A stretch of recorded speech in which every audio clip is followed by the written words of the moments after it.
Chegamos ao nosso último dia de Brasil Conference. Eu espero que vocês tenham aproveitado muito a conferência. Obrigada à presença de todos vocês e também pelo apoio do Marcos Buais e Igor Sinohara Souza. Como vocês provavelmente sabem, infelizmente, Pelé, o nosso maior jogador da história, teve que cancelar a sua vinda à Brasil Conference por motivos de saúde. Felizmente, ele se recupera bem e, nas palavras dele, logo estará pronto para voltar a jogar. Como dizem por aí, o show tem que continuar. E, mais do que nunca, nosso rei do futebol merece ser homenageado. Afinal de contas, aqui nessa sala ou não, ele faz parte da história do esporte. Por isso, a gente tem hoje duas pessoas muito especiais para conduzir essa homenagem. Campeã do bodyboard, mas também uma jornalista esportiva com 27 anos de carreira no Grupo Globo, incluindo grandes coberturas de eventos como Copas do Mundo, Jogos Olímpicos, Jogos Pan-Americanos. Eu tenho o prazer de convidar ao palco Grenda Kozlowski.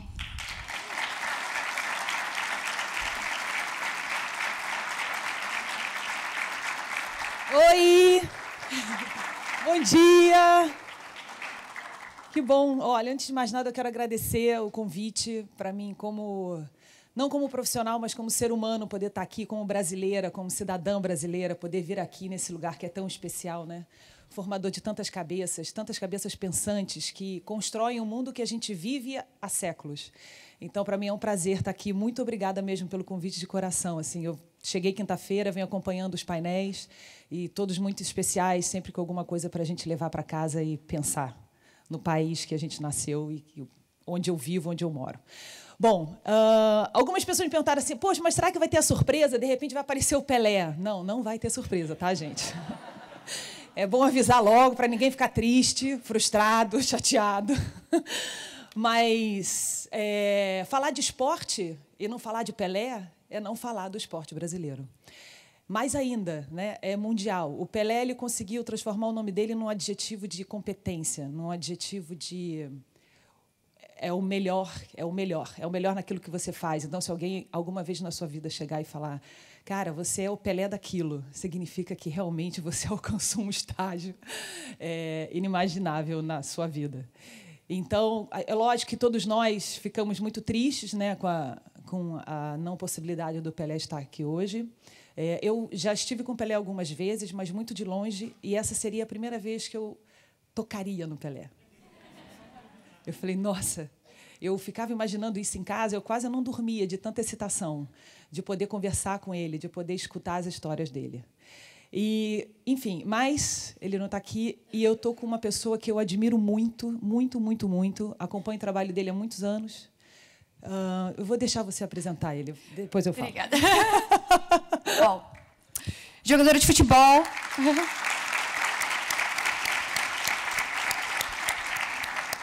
Jogador de futebol, educador físico e atualmente com a grande responsabilidade de treinar a seleção brasileira de futebol, Tite é aquele que mexe com as nossas emoções, principalmente em época de Copa do Mundo. Além disso, Tite possui no currículo títulos da Copa do Brasil em 2001 pelo Grêmio, Copa Sul-Americana em 2008 pelo Internacional, Copa Libertadores da América e Mundial em 2012 e 2 campeonatos brasileiros, 2011 e 2015, pelo Corinthians. Eu tenho o imenso prazer de chamar Tite.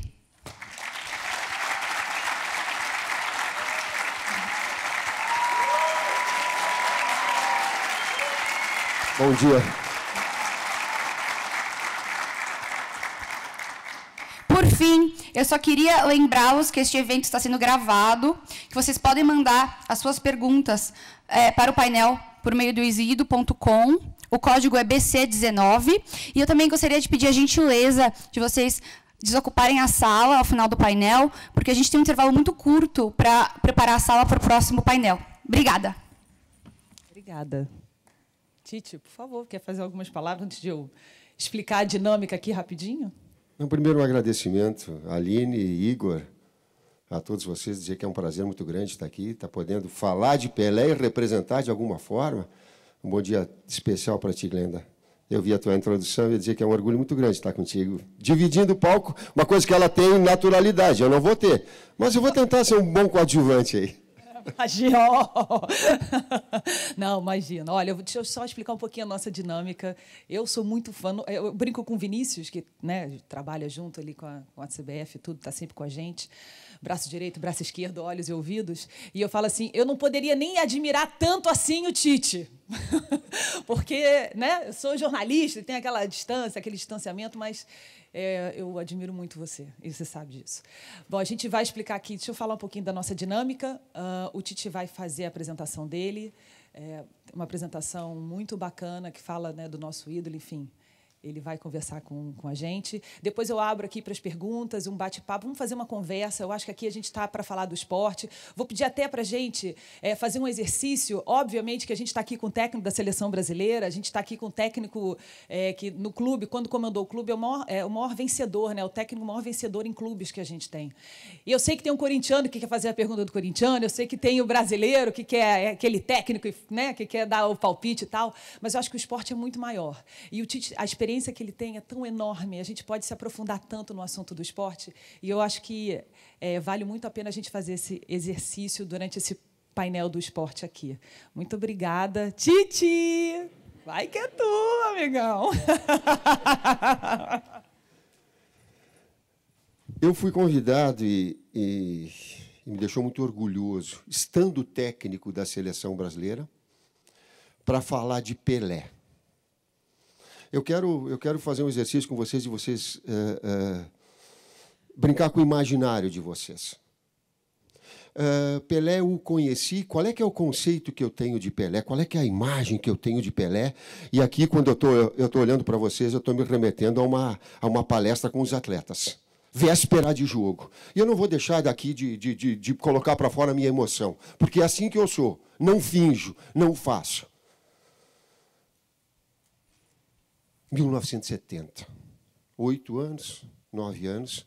E a imagem que eu tenho de Pelé e a leitura que eu faço, claro que com o passar do tempo, eu digo assim, como é que um atleta consegue reunir tantas virtudes técnicas, físicas e mentais numa só pessoa? Extremamente educado, porém no momento competitivo, passo à frente de encarar a adversidade. Tecnicamente falando, e para vocês, alguns que conhecem, outros que não, e vai ter algumas imagens que elas vão, talvez, confirmar isso tudo. Chutava com a perna direita? Chutava. Com a esquerda? Chutava. Cabeceava? Muito. Em termos físicos, uma explosão, acelerava, desacelerava, mudava de direção com uma facilidade enorme. 1.236 gols que ele fez. Outros tantos que ele foi coautor. É difícil quantificar tantas virtudes. E o meu imaginário, a minha emoção com a minha visualização, ela está de Pelé de 70. Depois, ao longo do tempo, claro, tu vais vendo no YouTube, tu vai vendo outras imagens, e elas vão te traduzindo, elas vão te confirmando, elas vão te fazendo analisar outros aspectos importantes. Então, essa é a visão do técnico da seleção, que está técnico da seleção brasileira, de uma pessoa, e eu vi a Glenda falando, que no momento do sorteio da Copa do Mundo, que é o maior turbilhão de emoção que alguém pode sentir na vida, e o aprendizado ele é fundamentalmente prático. Ele é na teoria, sim, ele te dá um insight, mas ele é fundamentalmente prático, é tu sentir. É a emoção, é a adrenalina. E aí nós estamos num auditório parecido e dá o sorteio da Copa e eu estou aqui, né? Estou vidrado, estou atento. Aí o pessoal, a umas 4 cadeiras, fileiras acima, está Pelé. Quando eu levanto, eu digo, Tite, tu vai dar um abraço no Pelé. Eu fiquei maluco. A perna tremeu, eu digo, cara, eu vou ter a grande oportunidade que eu tive em outros momentos, em áudio, mas não pessoalmente, de dar um abraço a Pelé. E o pessoal disse, tu está emocionado de alguma forma pela Copa do Mundo? Eu digo, não, para dar um abraço no Pelé, eu estou emocionado, eu estou com essa vontade, com essa expectativa de confirmar tudo aquilo que eu ouvia, a idolatria. Esse é um fato, esse é o meu relato. O outro que eu procurei e achei importante, eu digo, vamos trazer pessoas que credenciem, que têm outra visão a respeito de Pelé, para que nos deem uma dimensão exata da grandeza do atleta, do homem, do aspecto humano, solidário. E aí nós fomos conversar com o Zagallo, eu e o Vini, nós fomos conversar com o Zagallo Segura a respeito dessas situações. E ele fala, e ele tem uma narrativa humana que ela é muito linda a respeito, e com Pelé. Da relação que se estabelece, e eu acredito, antes do lado profissional, o lado humano, da proximidade, da transparência, da legitimidade, do falar a sua verdade. Não precisa ser definitiva, mas falar a sua verdade. E ele faz um relato muito bonito, Zagallo, que foi seu colega, que jogou junto, que o dirigiu enquanto técnico, e ela é muito rica também. Para finalizar, em termos de reportagem, de crônica, Nelson Rodrigues, que fazia alguns excessos bonitos em relação às virtudes de cada um, e ele fala também de Pelé. Mas aí as imagens relatadas e esses dois fatos, eles podem falar muito mais do que qualquer coisa que o Vini vai colocar para nós. O Tite agora deu de repórter, não? O Tite deu de repórter, que me botou na sinuca. Perdão. Porque eu vim conhecer o Pelé quando eu fui para São Paulo, convocado. E aí eu vi, poxa, quem é esse garoto aí? Até eu falei, quem é esse peretinho que está aí? No bom sentido, sim, né? Nunca vi jogar. Isso foi mérito até do Fiola, né? Sim. Que convocou um garoto com 16 para 17 anos, né? E eu olhava para ele assim, fininho, pô. Magrinho. Eu digo, pô, o que esse garoto faz aí? Porque deve ser um fenômeno, né? E, de fato, o andamento foi dando o que, de fato, ele poderia ser. Porque ali ele estava começando, ele poderia ser ainda. Sim. Né? Sim. E a convivência do dia a dia, e ele um garoto, porque ele respeitava, né? Bom, eu tinha 27, o Newton Santos tinha 31, sei lá quantos anos já tinha o Newton Santos, e ele ali no meio daquela convivência pela primeira vez, ele e eu também, mas eu com 27 e ele com 17, 16. Né? Então foi muito bacana esse convívio do dia a dia. Né? Aí começaram os treinamentos, veio os jogos amistosos lá dentro de São Paulo, no Rio, né? E ele jogando, eu vendo ele pela primeira vez. E aí? Né? De fato, ele era diferente mesmo, não sei o que eu vou falar aqui, pô. Aprender com um garoto de 16 para 17 anos, e eu já com 27, Carlos Alberto, mesmo com a idade dele, ele mostrou o que era. Nós estávamos ali para jogar futebol, e ele estava além do futebol. Então você tem que ouvir ele. A realidade. É um garoto, mas, pô, vamos ver o que ele está fazendo. Ele fazia tabela no jogo, dentro do adversário, pô. Ele com a bola na tabela, ele pegava na frente. Ele fez gol assim. Não era toda hora, claro, sim, pô. Sim. Mas sim, que o safado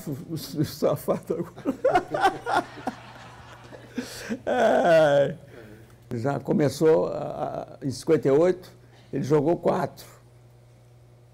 Chegou em 62, jogou 1,5. Foi para 66, pô, também foi. Aí ele disse assim, pô, essa é a dele.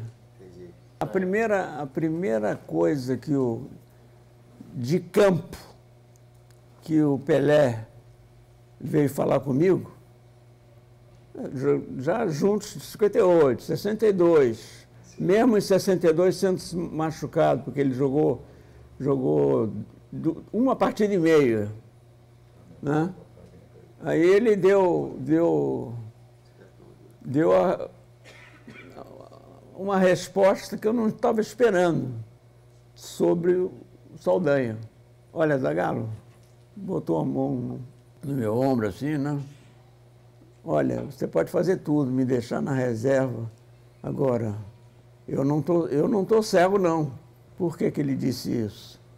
Porque saiu da crônica que o Saldanha tinha dito que o Pelé estava cego. Ele estava querendo tirar o Pelé do time, né? Da seleção. Eu digo, Pelé, olha bem para mim. Você está pensando o quê? Vai ser você mais 10. Já a primeira coisa que eu fiz com ele, falando assim, você vai ser o único que está escalado agora. Aí você vai mostrar o que você realmente é. E ele quis mostrar um gol que ele não fez, do grande círculo. Porque eu sentado, quando eu vi a bola sair do meio do campo, eu fui olhando a trajetória, né? Da bola. Quanto a Tchecoslováquia? 1-1 ainda. 1-1, é? Eu digo, meu Deus do céu. Eu fui olhando, e o cara tá... sensação.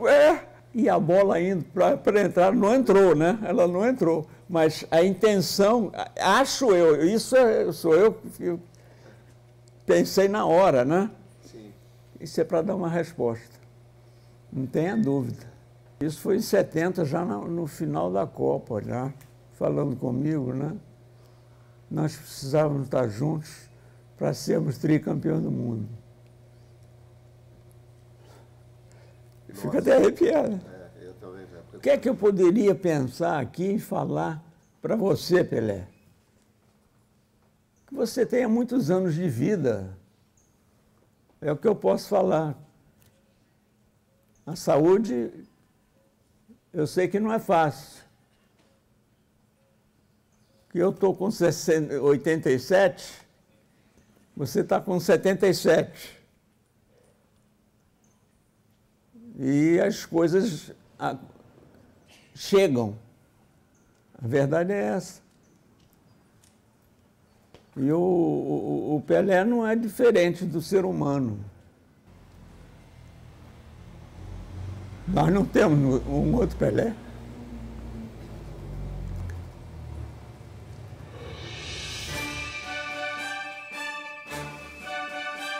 Examino a ficha de Pelé e tomo um susto. 17 anos! Verdadeiro garoto, anda em campo com uma dessas autoridades irresistíveis e fatais. Dir-se-ia um rei. Em suma, ponham-no em qualquer rancho e a sua majestade dinástica há de ofuscar toda a corte em derredor. Na Suécia, ele não tremerá de ninguém. Há de olhar os húngaros, os ingleses, os russos de alto a baixo. Os outros é que tremerão diante de nós. E pela primeira vez, numa final de campeonato do mundo, um escrete vence de goleada, vence de banho. Pelé, um menor total, irremediável, que nem pode assistir a filme de Brigitte Bardot, assombrou o mundo. Não se limitou a fazer os gols, tratava de enfeitá-los, de lustrá-los. Desde sábado que todo o Brasil chora e todo o Brasil vela a contusão de Pelé. Como diz Brás Cubas, até a natureza se associa à melancolia nacional. Os ventos são mais tristes, os ventos são mais inconsoláveis. Hoje, o brasileiro autêntico há de ter duas reações obrigatórias. Luto porque Pelé saiu, euforia porque Amarildo vai entrar. A mesma fatalidade que roubou Pelé salvou Amarildo. Foi um dia santo, o Scratch do Brasil fazia sua primeira audição na Inglaterra. Eu vos direi que a rainha devia ter comparecido, e não na véspera. Pois o divino Pelé jogou como se todos ali fossem rainhas. E se o espectro de Maria Stuart viu Pelé, há de ter sussurrado: vai jogar sim, no raio que o parta. Nas barbas indignadas do mundo, a Inglaterra se prepara para ganhar no apito o caneco de ouro.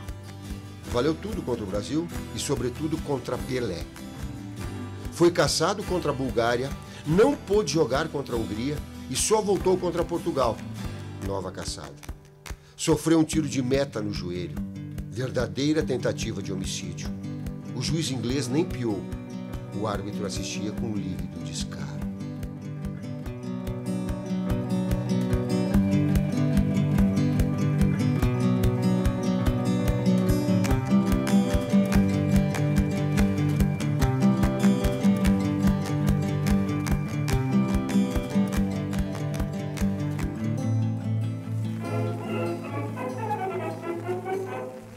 Na sua penetração fulminante, tinha batido toda a defesa adversária.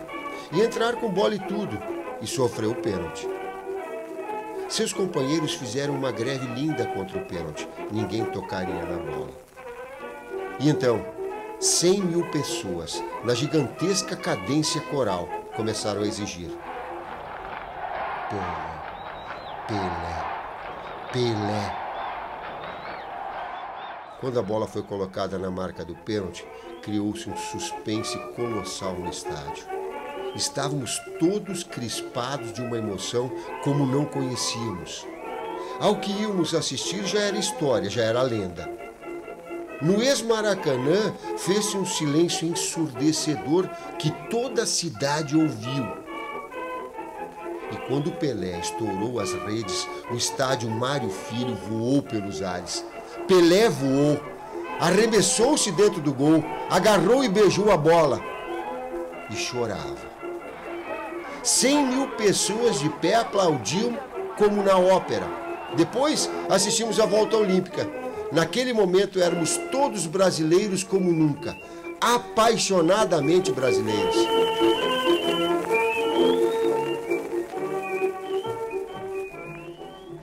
Desde os primeiros momentos, sentiu-se que o rei foi, em primeiro lugar, um homem isento de idade, isento de tempo, com uma vitalidade de 17 anos.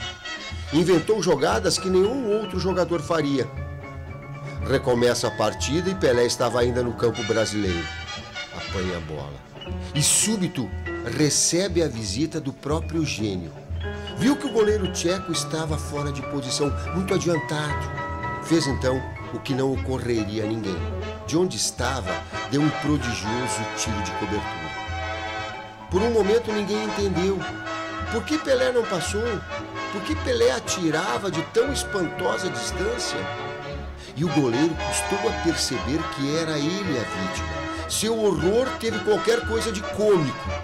E por um fio não entra o mais fantástico gol de todas as Copas passadas, presentes e futuras. Foi sim um momento de eternidade no futebol. Pelé nunca foi tão alto no seu gênio. Foi a mais bela vitória do futebol mundial em todos os tempos. Desta vez não há desculpa, não há dúvida. Desde o paraíso, jamais houve um futebol como o nosso. Mas os entendidos juravam que o futebol brasileiro estava atrasado 30 anos. Demos um passeio. Os gols brasileiros foram obras de arte, irretocáveis, eternas.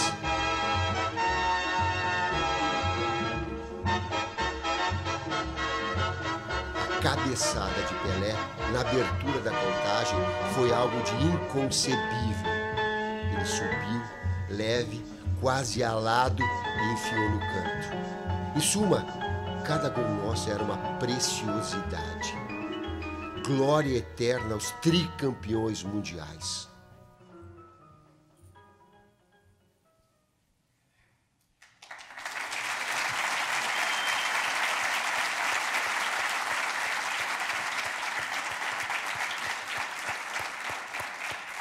Dentre os muitos legados que o Pelé deixou, tem uma réplica da camisa de 70 do Brasil, e que ela se tornou símbolo de excelência.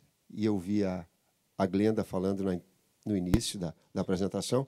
Hoje ele passou de ser um nome, para ser um adjetivo, Pelé, é onde tu é o melhor na tua área, é o Pelé.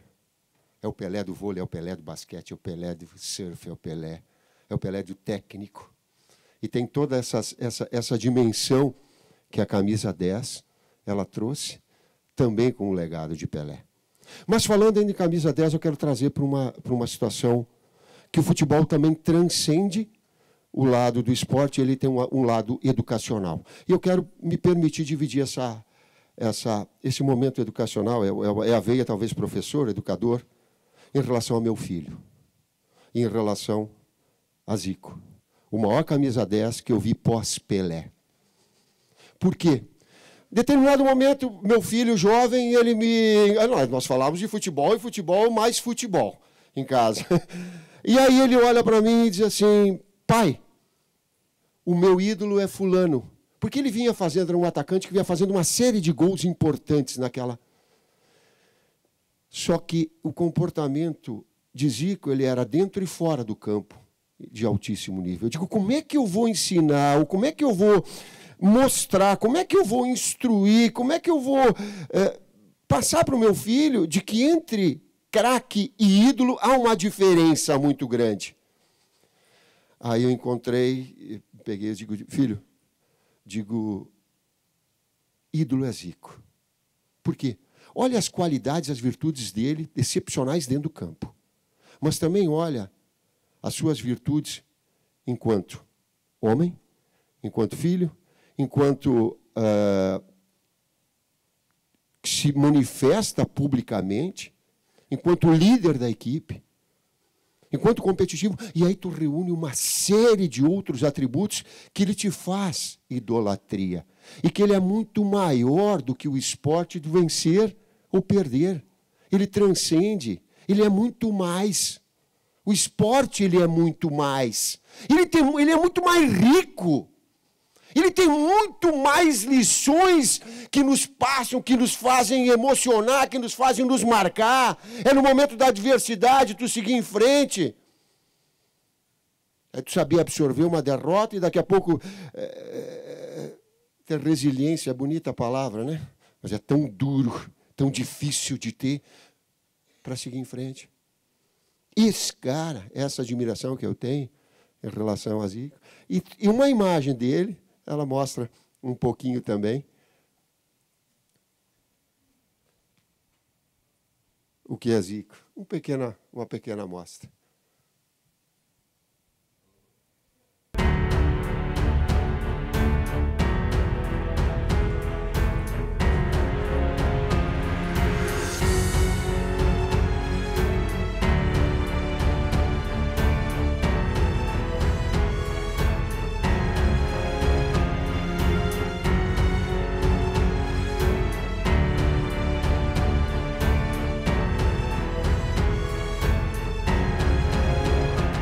Louvemos o poeta Zico, que jogava futebol como se a bola fosse uma rosa entreaberta a seus pés.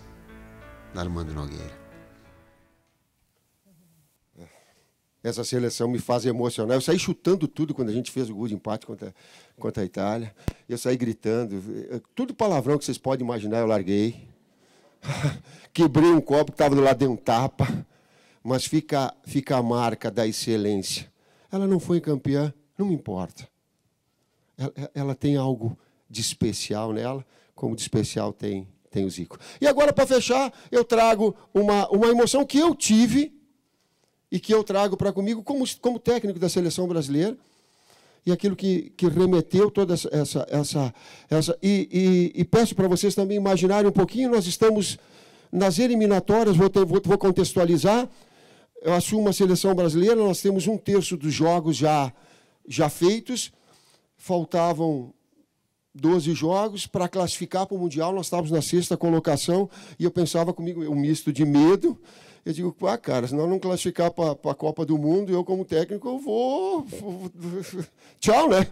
Nunca mais.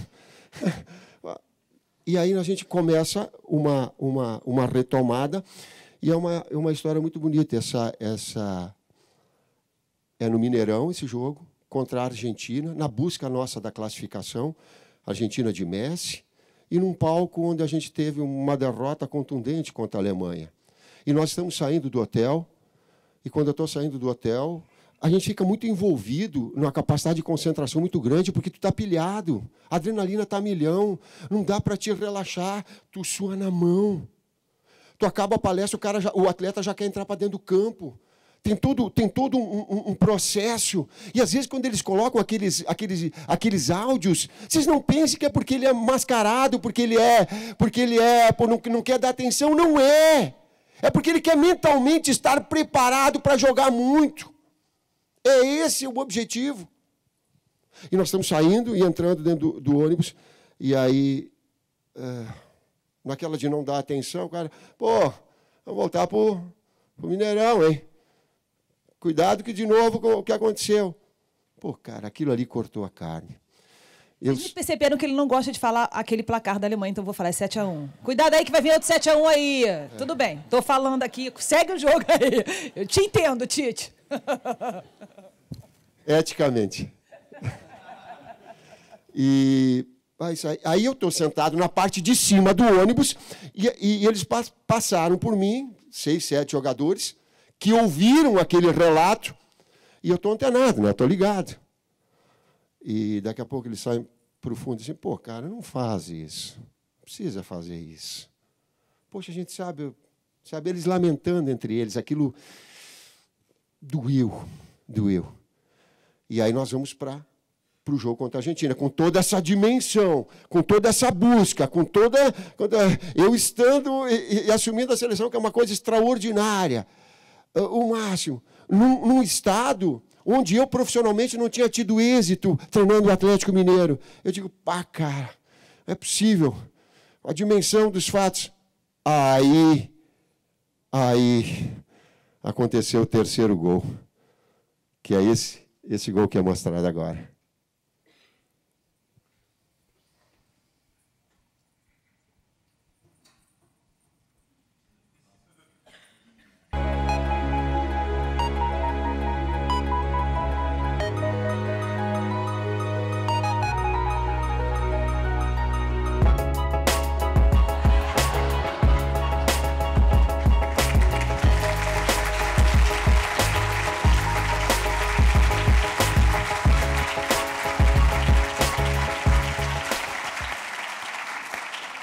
Ali eu não era técnico, ali eu era torcedor, ali eu era garoto, aí eu era quem imaginava, aí eu deixei botar para fora o meu lado emoção para partilhar equipe, para partilhar um grupo de trabalho e eu, de alguma forma, estar feliz com tudo aquilo que vinha acontecendo. Até porque era o terceiro gol de Guaguá, não tem mais volta, né? Faz o terceiro, não tem mais volta.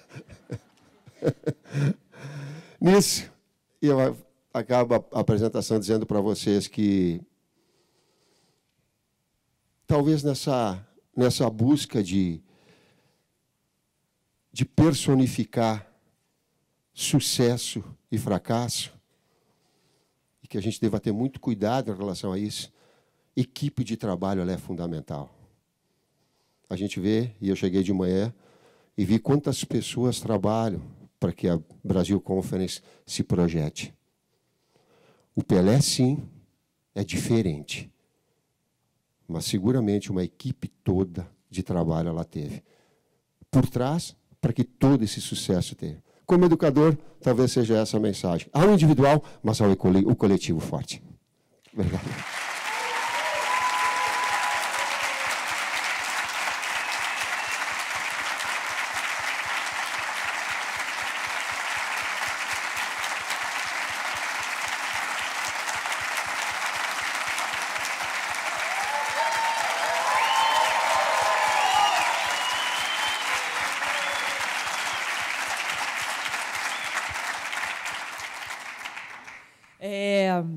O esporte tem uma coisa que a gente trabalha com a emoção, né? o esporte emociona. Então, quando a gente estava aqui, a gente chegou aqui, desceram 2 pessoas, 2 rapazes, corintianos, enlouquecidos. Pelo amor de Deus! Corinthians! Aí pediram para tirar uma foto com o Tite. Aí ele falou, Corinthians! Na foto, assim, no videozinho, sabe? É isso, é emoção. Então, mas do outro lado, desse lado aqui, e agora eu estou falando com uma ex-atleta, existem seres humanos. Nós também nos emocionamos. Nós também somos cobrados. Eles também são cobrados. Então, quando a gente vê um gol, quando a gente vê uma derrota, eu chamo a atenção para que a gente pare.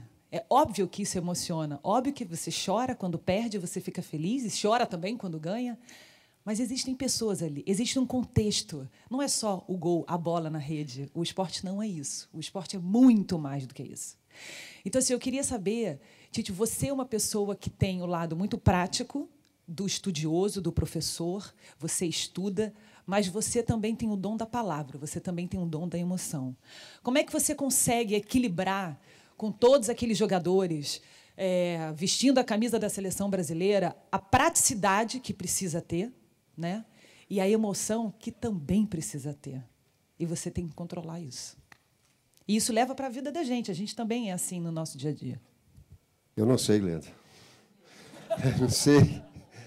Eu não sei. Tu estava fazendo a pergunta, eu tento me trazer para o início da minha carreira. Eu parei de jogar com 27 anos, é muito jovem.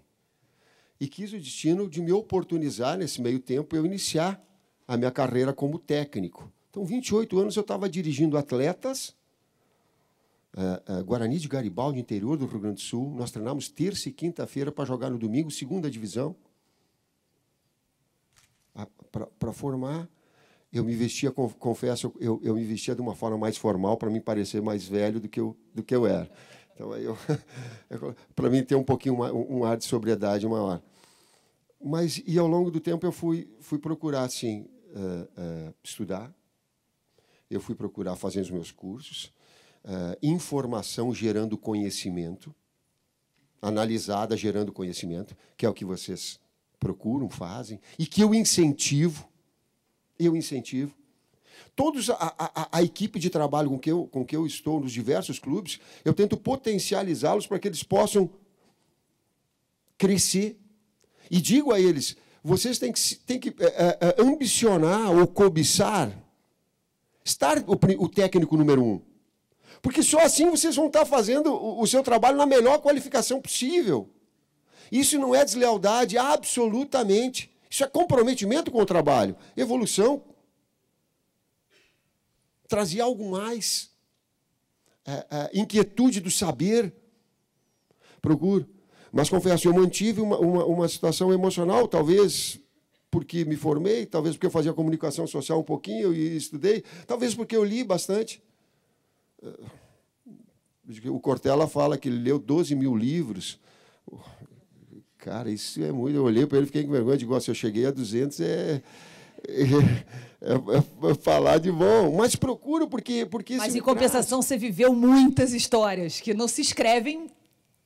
Nem todas as histórias a gente consegue escrever, né? São nossos livros particulares, assim, né? Sim. Sim. 1.200 jogos, talvez isso. Talvez, eu acho que é melhor esses 1.200 jogos em que tu, não na teoria, mas na prática, tu sente o gosto da vitória, o amargo de perder, o queimar carne, o cortar carne. Esse conjunto da obra toda. Isso mesmo, o esporte é muito bacana mesmo com relação a isso. Bom, vou tocar um assunto aqui, obviamente que depois de toda essa experiência, de toda essa bagagem, de tantos títulos, né? Assim, a gente brinca que o nome do Tite se mistura com o nome de títulos e vira uma coisa só. Se tem uma pessoa que já ganhou bastante título aqui, está aqui ao meu lado, assim. Então, E o título no futebol, diferentemente de outras modalidades, tem algumas modalidades que é uma competição só e você ganha aquele título. No futebol, não, você constrói o título. Então, é aquele...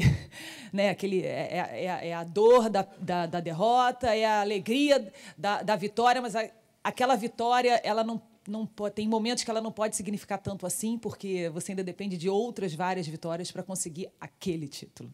O futebol tem essa característica, você constrói isso. Aí, de repente, você chega numa Copa do Mundo. como técnico da seleção brasileira. Eu quero saber qual foi a sua sensação quando você... Eu estava lá, a sua primeira coletiva, a gente notou que você estava vivendo aquele momento e era um momento muito diferente de tudo que você já tinha passado na sua vida. E eu quero saber qual foi a sua sensação quando você pisou naquele estádio, você viu o time perfilado, o hino nacional, com todo aquele ambiente de Copa do Mundo. E agora eu quero que você fale como, assim, de toda a sua experiência... Apesar de já ter vencido, apesar de você já ter dirigido, apesar de você já ter ganho tanta coisa bacana em clubes e tudo, esse momento. Vou fechar o olho e vou me remeter naquele momento. Eu imaginava que eu já estivesse, de alguma forma, calejado por todo esse tempo de trabalho, pelas experiências nos diferentes clubes, e até, orgulhosamente falando... Eu digo, pô, já fui campeão mundial, então, já de alguma forma eu sei. Eu não sabia a dimensão que é representar o teu país no Mundial. É indescritível, ele é emocionante, a minha mão suava, eu tinha que manter o meu joelho legal, eu tentava... morder o meu lábio, porque a dor inibe a emoção, e eu não queria me emocionar excessivamente. Então, eu mordia o meu lábio ou a minha língua para que eu ouvisse o hino nacional e dissesse, a gente fica focado no jogo, fica atento às situações do jogo. Não é nada, deixa isso pra lá. Eu falava... É uma briga inteira, não é nada. É sim, cara, olha só onde que você tá. O anjinho e o diabo, né? Mata o diabo, deixa o anjinho, mata o anjinho, deixa o diabo, mas o quê? E eles conflitando e eu tendo nesse meio tempo todo que ficar voltado ao jogo. E eu não comemorei o gol do Coutinho. Foi. E a gente falou sobre isso também, falou assim... Nossa, o Tite não comemorou o gol do Coutinho, o que está acontecendo? Aqui a imprensa, né? Imprensa. Eu digo, porque eu estava tão aficionado no desempenho, só quando acabar o jogo. Mas é uma emoção, ela é muito grande, é um orgulho muito grande, é uma preparação que ela só se evidencia, ela só se realiza na experiência vivida. Ela tem a teoria, sim, ela tem as palestras que a gente vai, os livros que a gente lê, mas é ali. Naquele momento que ele te traz toda essa emoção.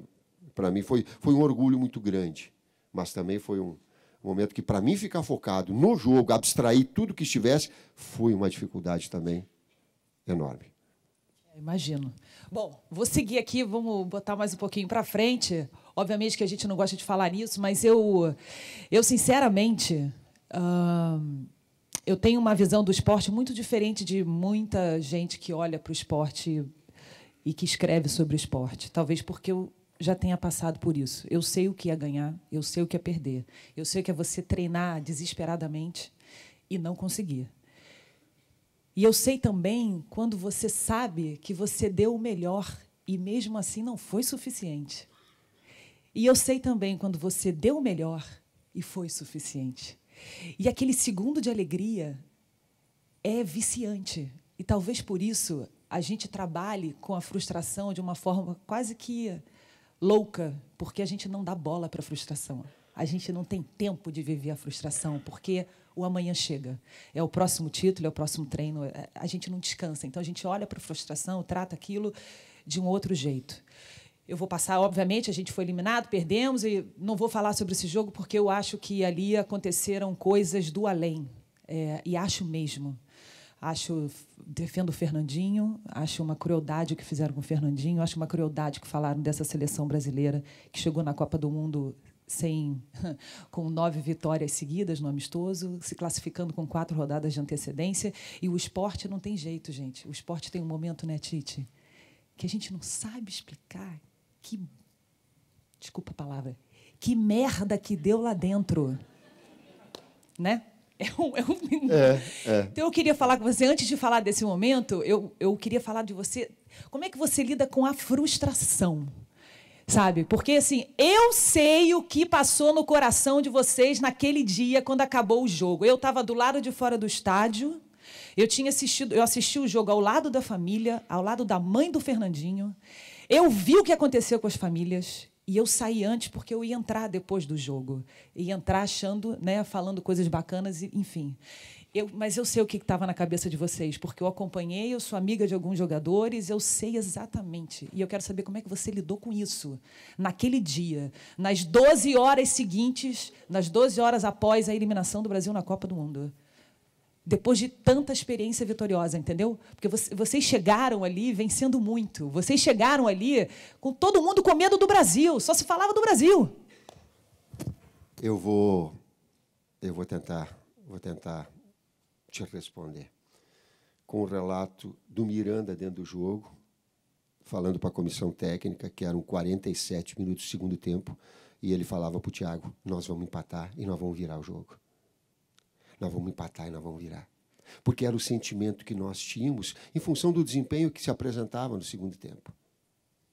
Mas também deva-se entender que futebol de alto nível e uma outra equipe de alto nível, Alex Ferguson fala no livro dele. Ele disse, eu consigo controlar variáveis dentro do esporte que ela me remete a aumentar a minha chance de sucesso, de vencer. Dizem que eu sou o maior, ele falando, vencedor do United, eu tenho em torno de 60 e poucos % de vitórias. Ele disse, do outro lado, existem equipes que também são qualificadas e que, diferentemente de outros esportes, uma neutraliza a outra. E que, por vezes, num momento de inspiração ou num acidente, porque o acaso também joga. O lance do Fernandinho é acaso. É acaso. E ele vem, por vezes, a teu favor. E tu tem a grandeza também, por maior que seja o peso, de admitir que possa vir contra. Como é que eu reagi à derrota? Eu digo assim, eu não quero fingir o que eu não sou. Eu não fui cumprimentar o técnico da Bélgica quando acabou o jogo. Porque eu queria ser sincero no externar os meus sentimentos. Eu fui para dentro da sala, eu fui para dentro da minha sala. Eu orei muito para que eu tivesse discernimento, é uma forma que eu tenho de me equilibrar, porque eu também sou muito intenso. E aqui não estou falando de religião, não estou falando absolutamente de espiritualidade, da gente manter um nível, para que eu tivesse o discernimento de entender o processo e pudesse ser claro na sequência. Dei um abraço, aí o Edu falou, ele disse para mim, ó, o Martínez veio te cumprimentar. Ele disse, tipo, agora não, depois eu vou. E aí eu cumprimentei todos os atletas dentro do vestiário, que é uma outra história, e quando acabou, antes de ir embora, eu fui cumprimentá-lo. E digo, Martínez, parabéns, cara. Sucesso, vou ficar torcendo, porque é um modelo de futebol que eu gosto, da Bélgica também, independente da dor. E ele olhou para mim e disse assim, profe, nós tivemos muita sorte. Eu queria pegar o microfone e dar na cabeça dele. Eu falei, Edu, eu não queria ouvir isso. Ele fez assim para mim. Eu tive que ouvir isso daí antes. Quer dizer, o jogo do desempenho, o jogo do resultado, nem por vezes no futebol eles não comungam, muitas vezes eles não comungam. Muitas vezes sim, outras vezes não. Não dormi à noite. Só me apresentei, fiquei dentro do meu canto, eu sou um cara mais fechado. Então, o meu irmão fala assim, ele disse, pô, Tite, talvez tu tenha conseguido, e ele não me chama de Tite, ele me chama de Adi, tu tenha conseguido a evolução profissional porque tu também sente a derrota. E aí, rapidamente, tu tem que reciclar, retomar e seguir em frente. Tem que olhar para amanhã, assim, é muito...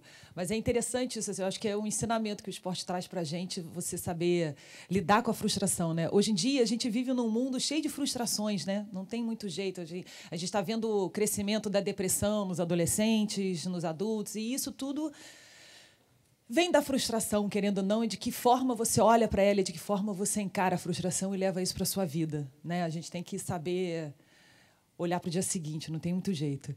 Outra coisa que eu queria saber de você é como é que você lida com tantas... Porque, assim, quando você está num clube, você cria história com aqueles jogadores, você tem o dia a dia, né? Você tem um jogo após o jogo, você fica concentrado, você treina de segunda a segunda, você tem uma vivência diferente. Quando você está na seleção, você vê de vez em quando, né?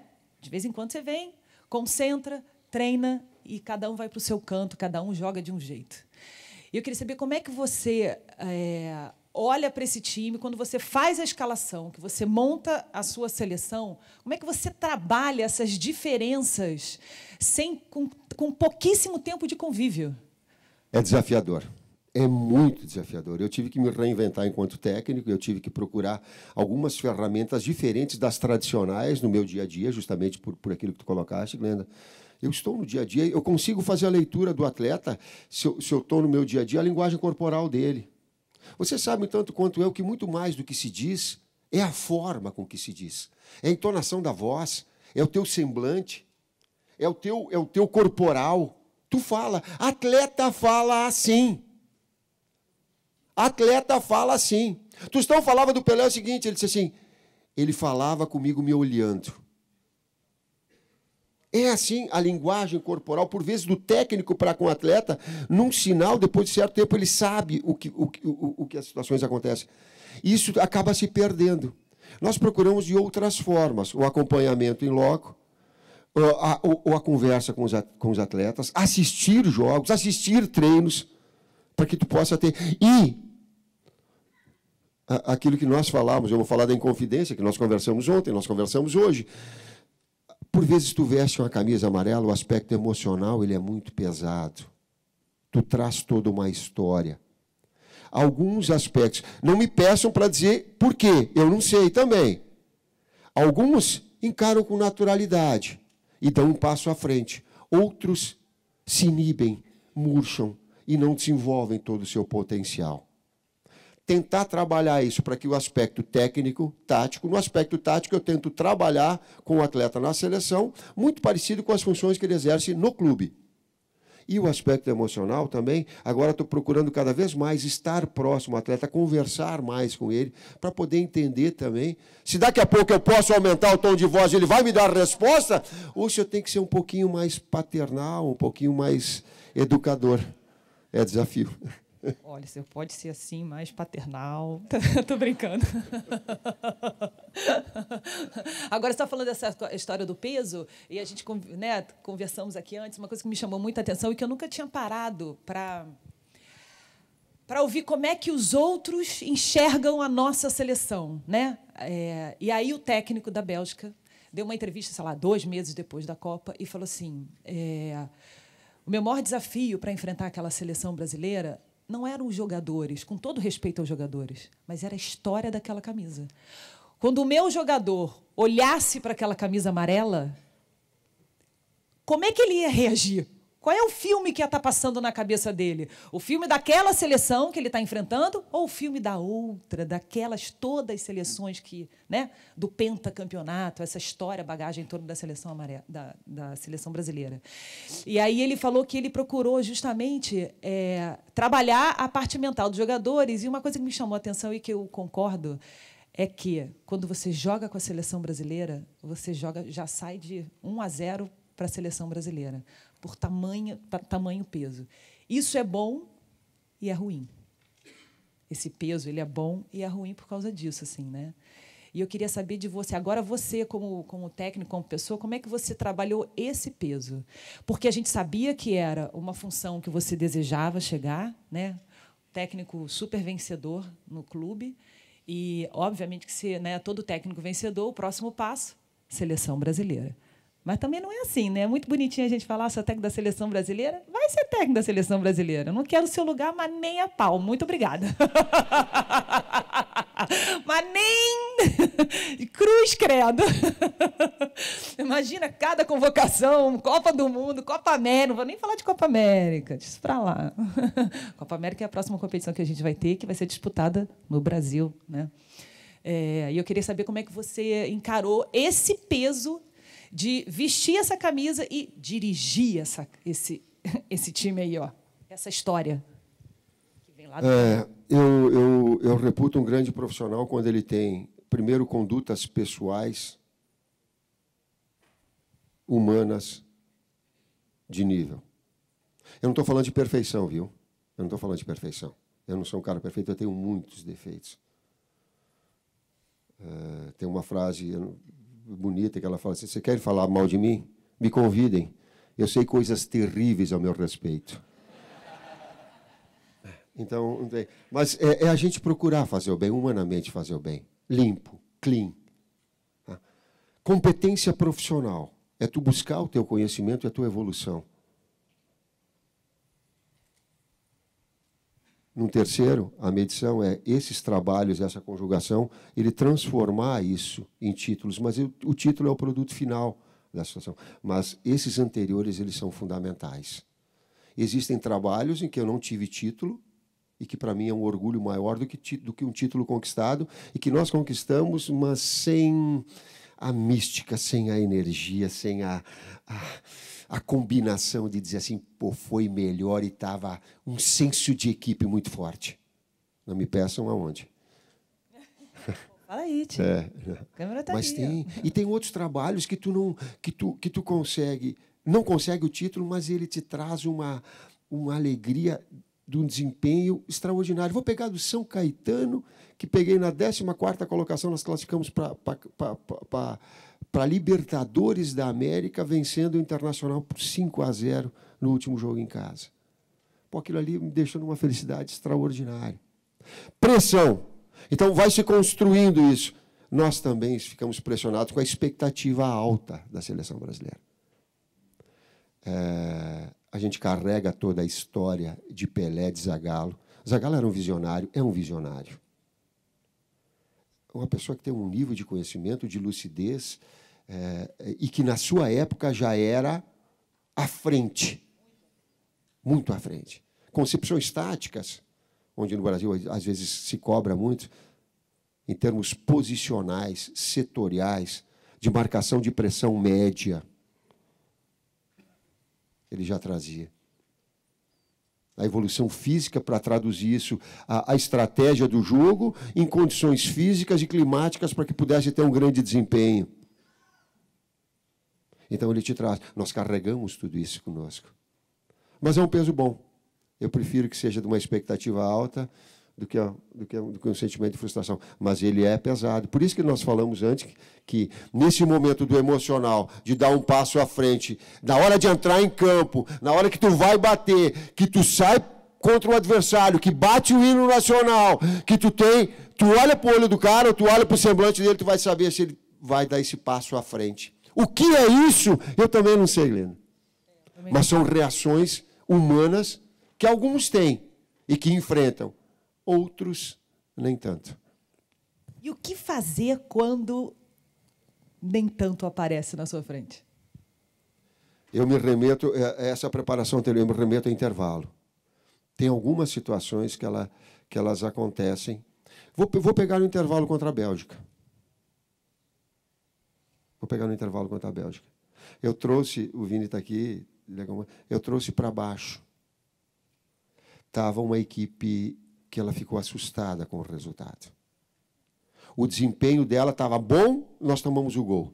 Ele continuou bom, nós tomamos o segundo. No segundo, ela decaiu emocionalmente, ela caiu. Eu digo, pá, tomara que termine logo o primeiro tempo. E eu vou pegar uma forma, desculpa, eu vou levantar porque é uma forma que eu tenho de me expressar melhor. Quando eu fui falar com os atletas, eu trouxe para um tom mais baixo, e eu abaixei.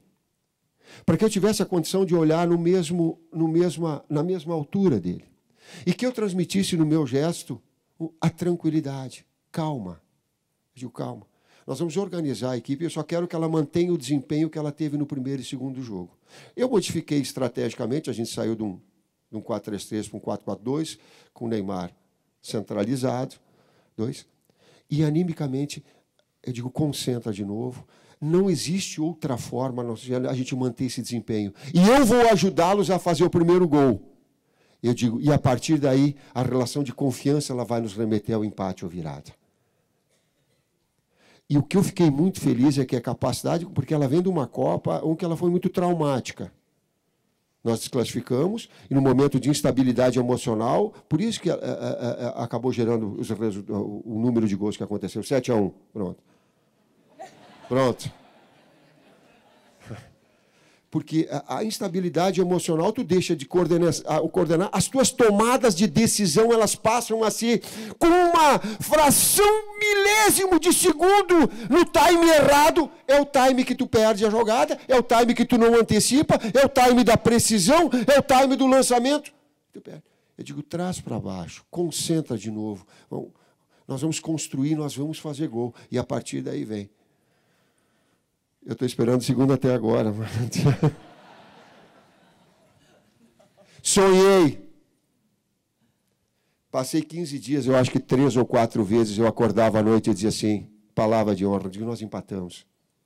Nós empatamos. Mas também tenho que falar uma coisa que eu falei muito forte, que me orgulha muito. Quando nós descemos aqui, 2 brasileiros me cumprimentaram e disseram assim, eles não eram corintianos.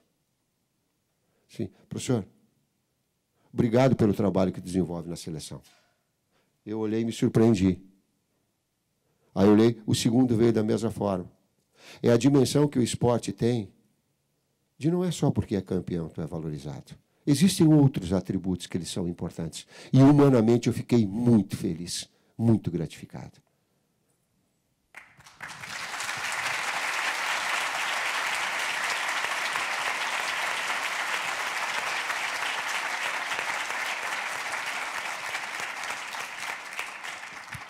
Eu vou pegar esse gancho, eu só ia falar isso no fim, mas por todo o respeito que eu tenho ao seu trabalho como profissional, como técnico, e a seriedade que você traz, a forma com que você trata os atletas, a forma como você respeita os seus atletas, como você valoriza os seus atletas, como você protege quando tem que proteger, não protege quando não tem que proteger, a verdade que você tem com todos eles, e eu acho que esse é o segredo que você tem, é a sua grande... A sua alma é assim, você é assim, e é por isso que você tem o respeito de todos eles. Não é fácil você ganhar o respeito dos jogadores. Não é fácil, é difícil. E, assim, o seu trabalho na seleção é um negócio assim... jornalista adora número, né?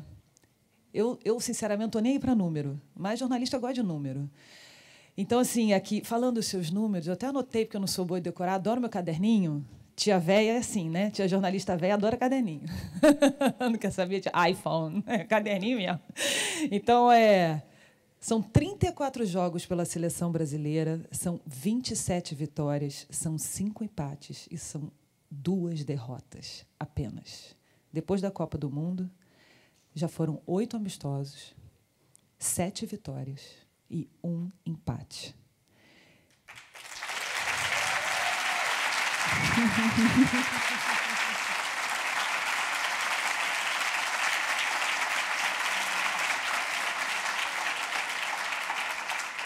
E agora eu desafio vocês a vocês procurarem um outro técnico que tenha uma história dessa com a sua seleção, seja ela qual for. A gente tem sorte de ter o Tite na nossa seleção.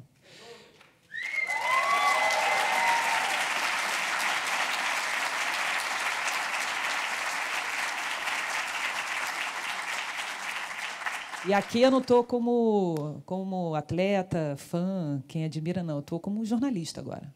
Estou aqui como jornalista. Isso aqui são números, são dados. A gente fala muito do último jogo, do último empate, de quem jogou, não sei o quê, mas aí você pega... O esporte se faz, se constrói com uma história, não se constrói com um lance. Então, eu vou abrir aqui para as perguntas, porque, senão, vamos começar... Eu sei que todo mundo, eu acho que, né, a gente está recebendo perguntas aqui também. Ai, meu Deus, esqueci meus óculos. Eu espero que eu enxergue. Você sabe que eu sempre convivi com pessoas mais velhas que eu sempre gostei muito. Então, eu ficava muito com os meus avós, né? Muito, muito. Escutava as histórias, adorava. E os pais dos meus amigos. Eu sempre estava ali junto com os adultos, escutando o que eles estavam falando. E eu sempre escutava aquela história assim, não, porque 40 anos, 45, não, porque envelhecer é um problema. Eu olhava para aquilo e assim, gente, nada disso, tudo mentira. Deixa os 40 chegar para você ver o negócio. Mas ainda bem, porque a gente tem maturidade, né, Tite? A gente tem... Traz outros benefícios, né? Traz outros benefícios. Alguma coisa tem que dar certo, né? Eu viu que até os 50 anos eu mandava no meu corpo. A partir dos 50, o meu corpo manda em mim agora. Dói joelho, dói tornozelo. Dói... Jura? Gente, as perguntas inspiraram. Desculpa. Quem mandou pergunta aí? Você mandou pergunta? Olha lá, hein, eu vou até... Você não vai me deixar nessa roubada, não, hein? Eu tiro o microfone, hein? Você não está entendendo. Eu tiro o microfone mesmo, hein? Tô brincando. Fala aí. Tite, muito prazer estar contigo aqui. Como fazer para o futebol brasileiro voltar a ser tão grande quanto a sua história? O que precisa mudar no futebol brasileiro? Futebol de base, reforma na CBF, o que tem que acontecer? A pergunta ela é muito boa e ela é muito ampla, a resposta. Eu vejo um conjunto de fatores. Eu vou começar com os técnicos.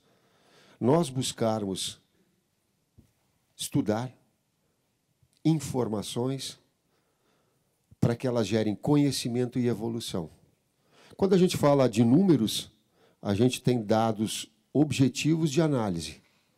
Porém, a análise mais profunda é a qualitativa, que tu pega um número e tu transforma ele em percepções, ou eles servem como afirmações suas naquela que é uma análise qualitativa. Técnicos, nós precisamos evoluir cada vez mais. O conhecimento ele é contínuo, ter essa percepção. Às vezes os caras me chamam de, titês e escambau, porque às vezes eu uso os sinônimos, não porque eu queira ser vaidoso e achar que eu sei mais que um que o outro, não, mas porque eu pego adjetivos ou que eu pego sinônimos para que a pessoa possa entender. Então, é o winger, ou ele é ponta, ou ele é externo, é a mesma coisa. A essência é a ideia. Mas como é legal, eu não sei muito tênis, mas quando o cara fala um slice, um top spin, eu digo, pô, cara, deixa eu saber como é que é.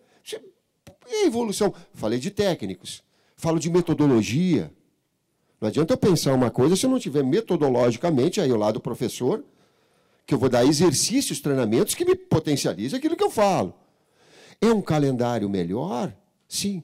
É que um calendário, mas ele é brasileiro, mas ele é de Comebol, porque as datas são restritas. Sim. Ele é de, economicamente, nós mantermos os nossos principais atletas no Brasil?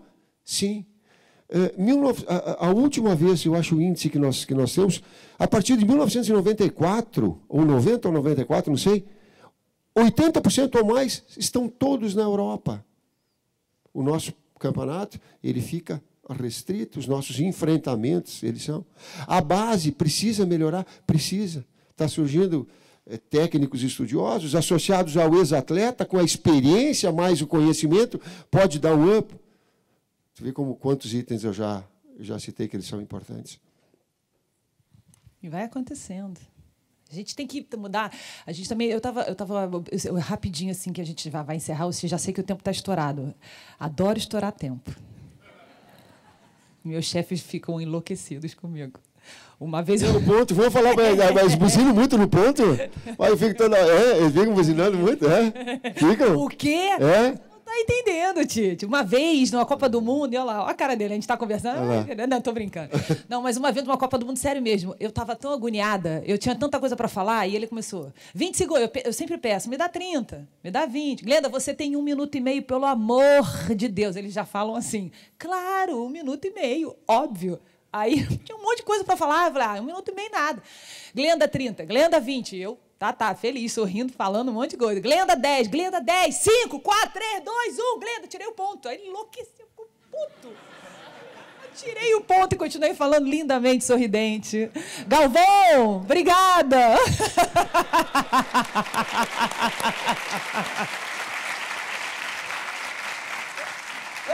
Até hoje ele fala, você tirou o ponto nessa desgraçada. Claro, na sua frente para você ver.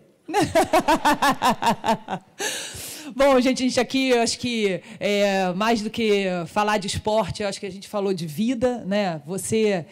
É muito bom poder escutar uma pessoa tão experiente como você, as suas histórias, os seus sentimentos, com toda essa verdade que você trouxe. Nos emocionou muito com o vídeo, mostrando para todos nós essa história linda do Pelé, fazendo esse resumo lindo do Pelé. Muito obrigada. Essa camisa 10 que é tão importante. Um peso danado. Cansa, né? Só que a gente não queria terminar assim, tipo, acabou, tirei o ponto, né? Acabou. Então, a gente preparou, e agora eu quero dar aqui, o Tite falou sobre a importância da equipe, né, do trabalho em equipe, independentemente do esforço individual, mas existe uma equipe. E aqui no Brasil Conference também existe uma equipe que virou à noite. Quando a gente recebeu a notícia que o Pelé não viria, como é que você sustenta uma coisa dessa, né? Tipo assim, vocês vão me olhar agora e falar assim, puto, Pelé não vem, puto, que droga. Né? Mas como é que não se faz isso? Aí eles falaram assim para mim, sobrou para mim e para a Glenda.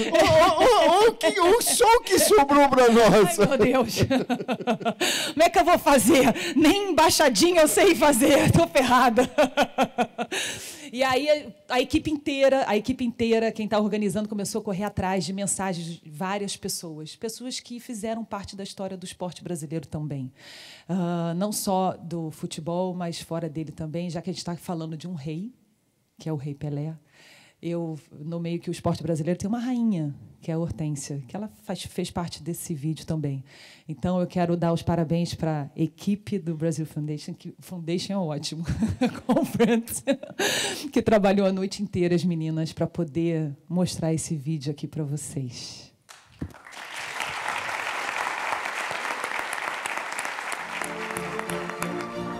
Deus, quando criou um jogador de futebol, colocou todas as valências nesse jogador. E o escolhido foi o Pelé. Tenho muito orgulho de ser brasileiro, jogar futebol e ter no meu país o maior jogador da história. Grande Pelé, estou aqui para te mandar um grande abraço, um grande beijo e espero que você melhore o mais rápido possível. Estou aqui também para agradecer por tudo que você fez pela nossa seleção, tudo que você fez pelo nosso Brasil, cada jogo com orgulho, com raça, com vontade. Isso é o que nos inspira todos os dias a vestir a camisa da seleção brasileira. Fala nosso rei, passando aqui para desejar muita força para você, que você possa ser muito forte para sair desse momento. Estamos aqui em oração para o ídolo, né? Para o maior de todos. Eu não pude acompanhar, mas eu sei e todo mundo sabe que você foi, e sempre será o maior de todos. Ter uma ótima recuperação, que retorne o mais rápido possível ao nosso convívio. Então, tudo de bom, Pelé, sabe que nós te amamos, né? Amigo Edson Arantes do Nascimento, sabemos que seu espírito guerreiro irá superar todas as dificuldades e esperamos, com a sua melhora, ter você o mais rápido possível. Pelé, que dispensa comentários, todos nós conhecemos o que ele fez como jogador profissional, o que ele é, o que ele representa como pessoa. Mando um grande abraço a você, Pelé, que você se recupere, que você fique bem logo. Você é o Rei Pelé não por acaso. Você é uma pessoa simples, humilde, batalhadora, lutou muito para ser o que você é. Você é o atleta do século. Quero desejar tudo de bom para você, para que você continue aí inspirando muita gente, mundo afora. Se existe no mundo alguém que é uma unanimidade, seja em qualquer idioma, em qualquer continente, esse alguém se chama Edson Arantes do Nascimento, Pelé. Pelé é importante não só para nós brasileiros, como para o futebol, que admira, que gosta de futebol arte, gosta de gol.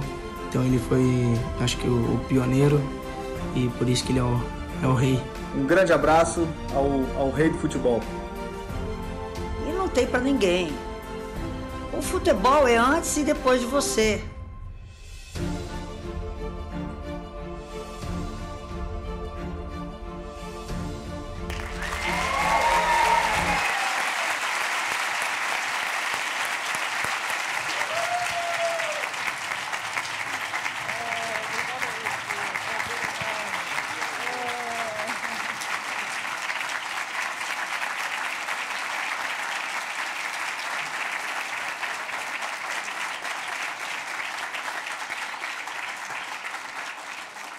Gente, seja um pouquinho do Pelé todo dia na sua vida. Vai dar certo.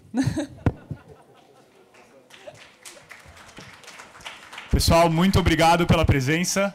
Acho que eu gostaria de pedir a todos que saiam dessa sala agora, que a gente vai precisar esvaziar ela completamente por razões de segurança para o próximo painel.